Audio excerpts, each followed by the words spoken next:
Bienvenue dans le Français de l'actu, je suis Marianne, professeure de français, et dans ce podcast, je te présente une actualité en français 2 fois par mois. Avant de commencer, sache que ce podcast est pensé pour les niveaux intermédiaires et avancés.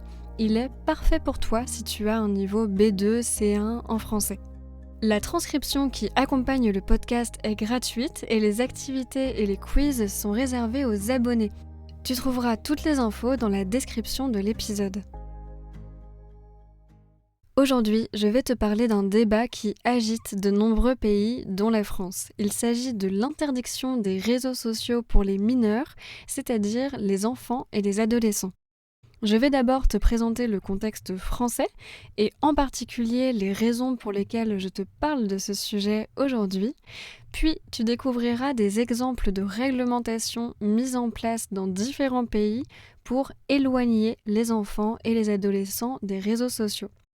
Enfin, on va peser le pour et le contre. On va voir les avantages et les inconvénients des solutions qui sont débattues en France pour que tu te fasses ton propre avis, en français bien sûr, sur le sujet. Le français de l'actu. Le français de l'actu. Réfléchis à des sujets actuels en français. On va d'abord partir de ce constat. En France, même si en théorie on ne peut pas créer un compte sur les réseaux sociaux si on a moins de 13 ans, plus de la moitié des enfants de 10 à 14 ans y sont présents.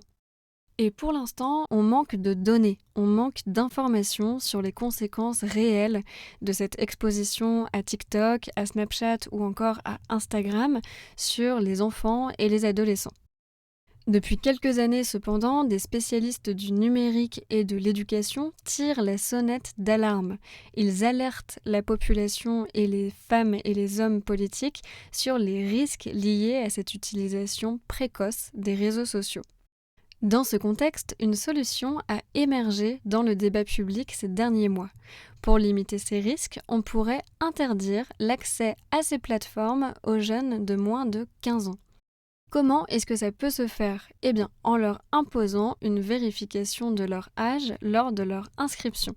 La responsabilité de cette vérification incomberait aux plateformes, elle serait donnée aux plateformes. Et celles qui refuseraient de le faire recevraient une sanction financière assez lourde. Il y a un an, en juin 2024, le président français Emmanuel Macron s'était déjà déclaré favorable à ce type de mesures. Il a confirmé sa volonté d'en faire une priorité très récemment lors d'une interview télévisée en mai 2025. Avant d'entrer dans le détail de cette actualité, voyons ce qui se fait déjà à l'étranger. L'exemple le plus connu sur ce sujet, c'est celui de l'Australie. En 2024, l'Australie a interdit l'accès aux réseaux sociaux pour les mineurs de moins de 16 ans. Et si les plateformes ne mettent rien en place pour les empêcher de se connecter, elles auront des amendes, donc des sanctions financières élevées. Cette mesure a beaucoup fait parler dans les médias français notamment, mais c'est encore difficile d'avoir du recul là-dessus parce qu'elle ne commencera à s'appliquer effectivement qu'à la fin de l'année 2025, donc à la fin de cette année. Des mesures similaires ont été adoptées ou sont en train d'être discutées dans d'autres États, comme en Floride, aux États-Unis, en Espagne ou encore en Norvège. La Chine restreint aussi l'accès des mineurs aux réseaux sociaux depuis 2021. Elle applique par exemple un contrôle strict du temps d'écran pour les mineurs de moins de 14 ans qui ne peuvent pas passer plus de 40 minutes par jour sur Douyin, l'équivalent chinois de TikTok.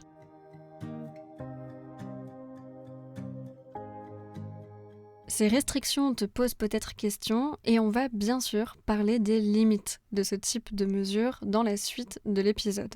Mais avant cela, revenons au contexte français. Je te le disais plus tôt, la proposition d'interdire les réseaux sociaux pour les moins de 15 ans a fait la une des journaux français ces dernières semaines après l'intervention d'Emmanuel Macron sur le sujet. Alors, quels sont les arguments en faveur de cette proposition ? Selon ses défenseurs, c'est une mesure indispensable pour limiter les risques liés à l'utilisation des réseaux sociaux par les plus jeunes. Maintenant, on connaît bien les effets d'une exposition précoce des enfants aux écrans, donc aux portables, aux tablettes et aux ordinateurs. Il y a des risques de troubles du sommeil, de difficultés de concentration ou encore de myopie, c'est-à-dire de troubles de la vue. Les réseaux sociaux s'accompagnent également de risques spécifiques, d'abord parce qu'ils exposent les jeunes au cyberharcèlement, c'est-à-dire au harcèlement en ligne sur Internet. À cela s'ajoutent des risques qui concernent aussi les adultes, bien sûr, comme la désinformation ou l'exposition à des standards de beauté difficiles à atteindre et qui ont un impact sur l'estime de soi. Comme je te l'ai dit en introduction, on manque encore de données solides et fiables, c'est-à-dire dignes de confiance, pour recenser l'ensemble des risques, en particulier sur la santé mentale des jeunes, parce que ce sont encore des phénomènes récents. C'est d'ailleurs l'un des arguments de défense des dirigeants d'Instagram et de TikTok quand leur manque d'action est pointé du doigt, quand il est dénoncé par des personnalités politiques ou par des associations. Mais on a malgré tout de plus en plus d'éléments. En ce moment, par exemple, en France, une commission d'enquête parlementaire mène une vaste étude sur TikTok.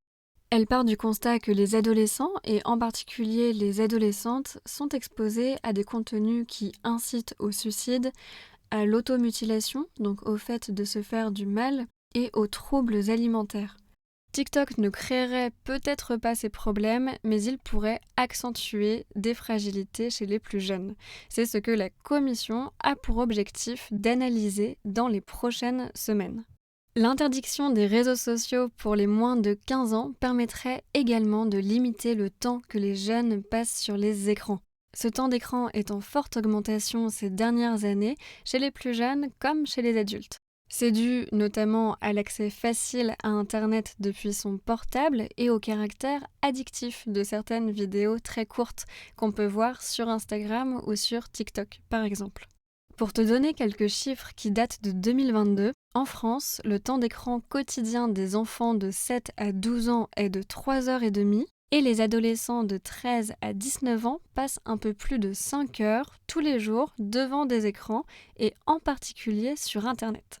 Pour retrouver les sources des données présentées dans ce podcast, n'hésite pas à aller voir les liens qui sont dans la description de l'épisode.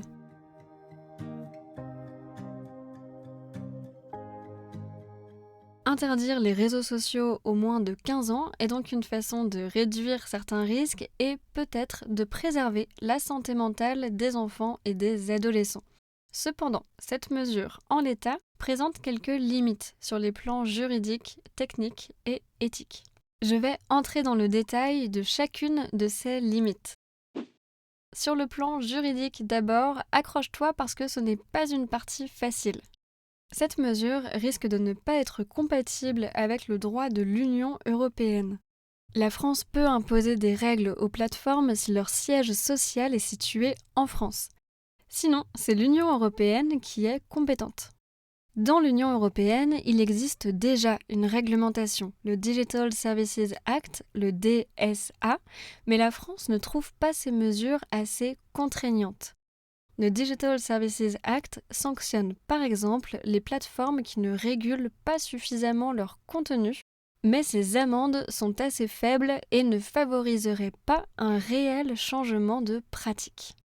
Donc la France veut aller plus loin et la ministre déléguée chargée du numérique, Clara Chapaz, s'est donnée comme mission dans les prochains mois de convaincre ses partenaires européens. Si elle ne réussit pas à les convaincre, la France fera cavalier seul. Autrement dit, elle portera sa mesure toute seule, ce qui posera sans doute problème pour pouvoir l'appliquer effectivement. Un autre problème juridique concerne le respect de la vie privée.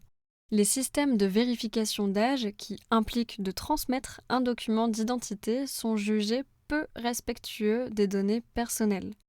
Ils sont également jugés peu fiables, c'est-à-dire peu dignes de confiance parce qu'il y a des risques d'usurpation d'identité, de vol d'identité.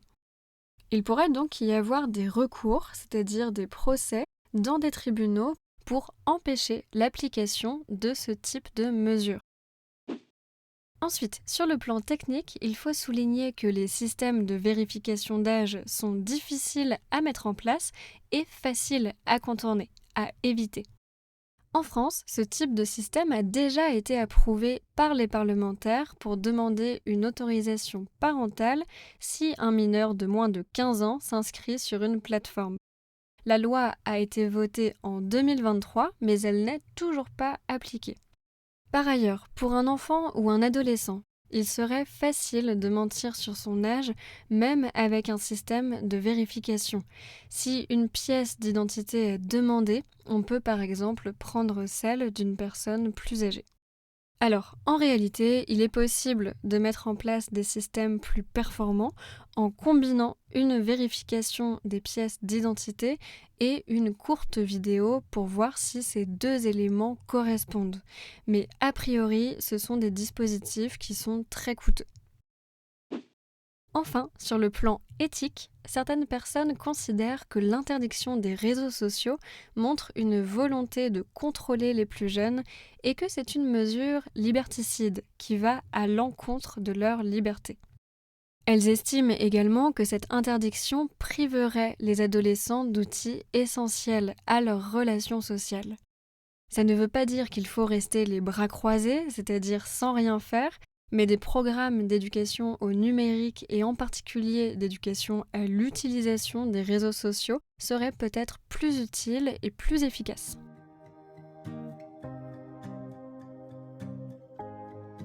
Voilà, je serais très curieuse de savoir ce que tu en penses. Prends le temps, si tu le peux, de réfléchir à ton opinion sur le sujet. Après avoir pris connaissance de tous ces éléments, est-ce que tu es plutôt favorable ou défavorable à l'interdiction des réseaux sociaux pour les jeunes de moins de 15 ans ? Pour aller plus loin, n'oublie pas de télécharger la transcription qui est gratuite et de consulter les ressources que j'ai indiquées dans la description. Dans l'espace abonné, tu trouveras un quiz de compréhension de cet épisode, un quiz sur le lexique des réseaux sociaux et une trame de réflexion en français sur ton propre rapport, ta propre relation aux réseaux sociaux. L'abonnement est un moyen d'approfondir le sujet du jour et le sujet des épisodes précédents, mais aussi de me soutenir pour continuer à te proposer d'autres épisodes de ce type. Je te remercie d'écouter ce podcast, n'hésite pas à le noter sur les différentes plateformes et je te dis à dans 2 semaines pour un nouvel épisode sur l'actualité en français. À bientôt!